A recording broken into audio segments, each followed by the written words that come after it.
1980 සිට මේ දක්වා පසුගිය විභාග ප්‍රශ්නවල පිළිතුරු විවරණය කිරීමේ වැඩපිළිවෙල යටතේ 2021 8වෙනි රචනා ප්‍රශ්නේ B කොටසේ පළවෙනි කොටස. අපි ප්‍රශ්නේ බලමු. 3කට නොවැඩි පියවර සංඛ්‍යාවක් භාවිත කරමින් බෙන්සීන් වලින් ඕතෝ නයිට්‍රෝ බෙන්සෝයික් අම්ලයෙහි සහ පැරා නයිට්‍රෝ බෙන්සෝයික් අම්ලයෙහි මිශ්‍රණයක් සාදා ගැනීම සඳහා ක්‍රමයක් යෝජනා කරන්න. එතකොට අපිට කියන්නේ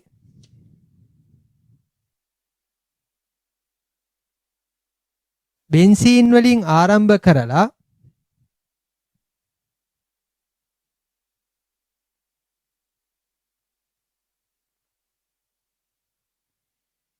බෙන්සෝයික් අම්ලය නිපදවා ගන්න ඕනේ. මේ බෙන්සෝයික් අම්ලය ඕතෝ නයිට්‍රෝ බෙන්සෝයික් අම්ලය සහ පැරා නයිට්‍රෝ බෙන්සෝයික් අම්ලයේ මිශ්‍රණයක් වෙන්න ඕනේ.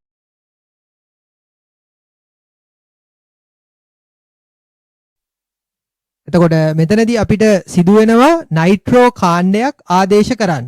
ඒ වගේම කාබොක්සිලික් අම්ල කාණ්ඩය ලබා ගන්නත් යම්කිසි කාණ්ඩයක් ආදේශ කරන්න වෙනවා. එතකොට දැන් අපි මතක් කරගන්න ඕනේ කොහොමද බෙන්සීන් වලින් බෙන්සෝයික් අම්ලය හදාගන්නේ කියලා.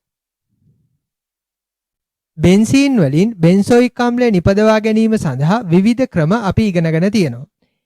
ක්‍රමයක් තමයි බෙන්සීන් වලින් මෙතිල් බෙන්සීන් ලබා ගන්න පුළුවන්. මෙතිල් බෙන්සීන් ඔක්සිකරණය කළොත් බෙන්සෝයික් අම්ලය ලැබෙනවා. තව ක්‍රමයක් බෙන්සීන් බෙන්ස් ඇල්ඩිහයිඩ් බවට පත් කරන්න පුළුවන්.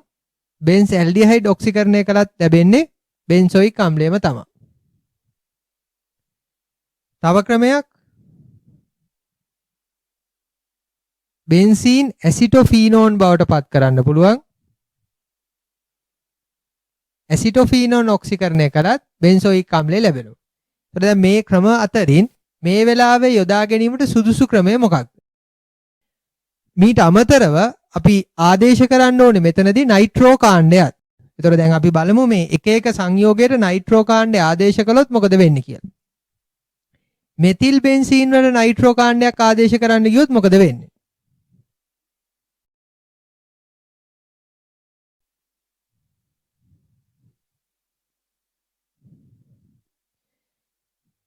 මෙතිල් බෙන්සීන් ඕතෝ පැරා යොමුකාරකයක් කියලා අපි ඉගෙනගෙන තියෙනවා. ඒතකොට නයිට්‍රෝ කාණ්ඩයක් ආදේශ කරන්න ගියොත් සිද්ධ වෙන දේ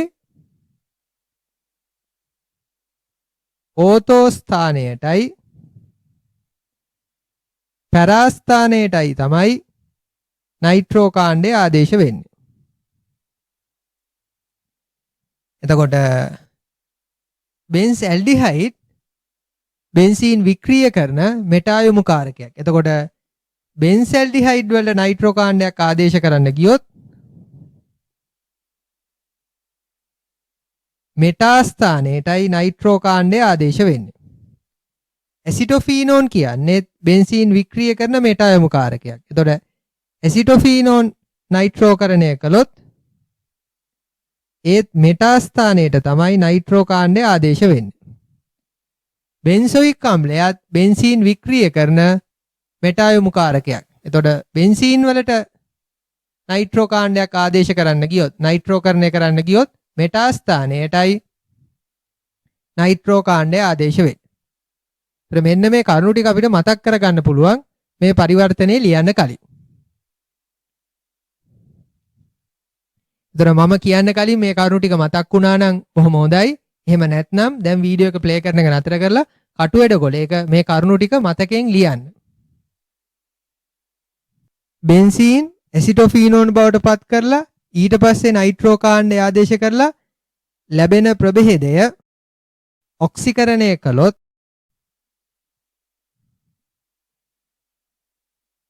ලැබෙන්නේ මෙටා නයිට්‍රෝ බෙන්සෝයික් අම්ලය. අපිට අවශ්‍ය සංයෝගය ලැබෙන්නේ නැහැ.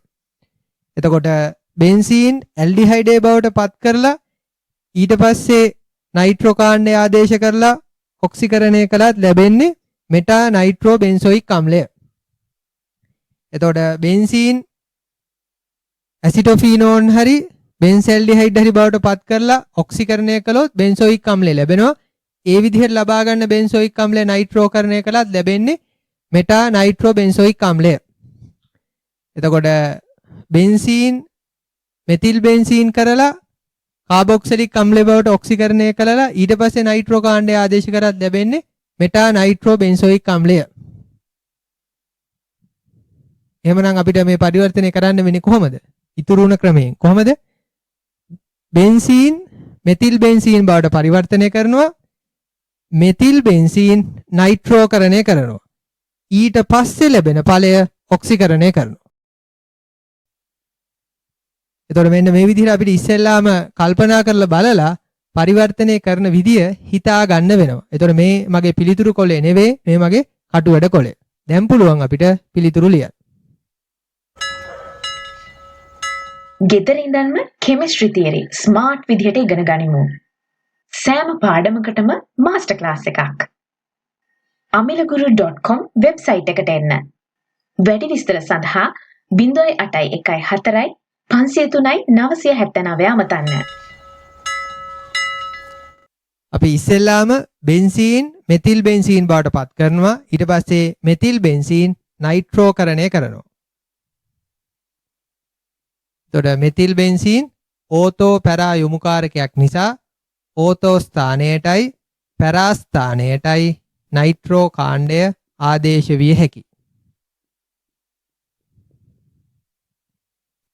ඊට පස්සේ අපිට පුළුවන් ඒ ලැබෙන මිශ්‍රණය ඔක්සිකරණය කරන්න. එතකොට මෙතිල් කාණ්ඩය කාබොක්සිලික් අම්ල කාණ්ඩය බවට ඔක්සිකරණය වෙනවා. එතකොට ඕතෝ නයිට්‍රෝ බෙන්සෝයික් අම්ලය සහ පැරා නයිට්‍රෝ මෙතිල් බෙන්සීන් ඔක්සිකරණය කරපුවාම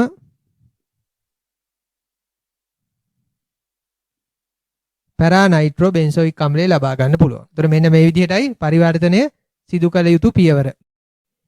එතකොට මම යෙදිය යුතු ප්‍රතිකාරක ලියලා නැහැ. මේ පරිවර්තනය ලියන්න බැරි වෙච්ච දරුවෙක් ඉන්නවනම් දැන් වීඩියෝ එක ප්ලේ කරන එක නතර කරලා මේ පරිවර්තන පියවර මතකයෙන් ලියලා ඊට පස්සේ යෙදිය යුතු ප්‍රතිකාරක මතක් කරලා ලියන්න. එතකොට බෙන්සීන් මෙතිල් බෙන්සීන් බවට පරිවර්තනය කරන්න අපිට යොදා ගන්න පුළුවන් ක්ලෝරෝමෙතේන් උත්ප්‍රේරකයේ විදිහට නිර්ජලීය ඇලුමිනියම් ක්ලෝරයිඩ්. එතකොට ප්‍රතිකාරකය නිවැරදිව ලියලා ලැබෙන ඵලය නිවැරදිව ලියලා තිබුණට ලකුණු 10යි. මේ පරිවර්තන පියවර සඳහා ප්‍රතිකාරකයේ විදිහට බ්‍රෝමෝමෙතේන් යොදන්න පුළුවන්. එතකොට නිර්ජලීය ෆෙරික් බ්‍රෝමයිඩ් තමයි උත්ප්‍රේරකයේ විදිහට යොදන්නේ. එතකොට මේ විදිහට ප්‍රතිකාරක ලියලා තිබ්බත් ලකුණු ලැබෙනවා. මෙතිල් බෙන්සීන් හැදෙන බව හරියට ලියලා තියෙන්න ඕනේ. ඊළඟට මෙතිල් බෙන්සීන් නයිට්‍රෝකරණය කරන්න ඕනේ. එතකොට මෙතිල් බෙන්සීන් නයිට්‍රෝකරණය සඳහා අපි යොදාගන්නේ සාන්ද්‍ර නයිට්‍රික් අම්ලය, උත්ප්‍රේරකය සාන්ද්‍ර සල්ෆියුරික් අම්ලය. එතකොට ප්‍රතිකාරකයේ නිවැරදිව ලියලා ලැබෙන ඵල නිවැරදිව සඳහන් වෙන්න ඕනේ. ලකුණු 14ක් ලැබෙනවා. එතකොට මෙතනදී මේ ඵල දෙකම ඒ කියන්නේ ඕතෝ නයිට්‍රෝ මෙතිල් බෙන්සීන් සහ පැරා නයිට්‍රෝ මෙතිල් බෙන්සීන් ඒ ඵල දෙකම ලියලා තියෙන්න ඕනේ. එතකොට කොහොමද ඔක්සිකරණය කරන්නේ? ඔක්සිකරණය සඳහා යොදා ගන්න පුළුවන් තනුක සල්ෆියුරික් අම්ලයේ යෙදූ පොටෑසියම් පර්මැංගනේට්. එහෙම නැත්නම් තනුක සල්ෆියුරික් අම්ලයේ යෙදූ පොටෑසියම් ඩයික්‍රෝමේට්. එතකොට ඔක්සිකරණයට යොදන ප්‍රතිකාරකයේ නිවැරදිව ලියලා ලැබෙන ඵල නිවැරදිව සඳහන් වුණාට ලකුණු 10යි. මේ කොටස සඳහා ලකුණු 34ක් ලැබෙනවා.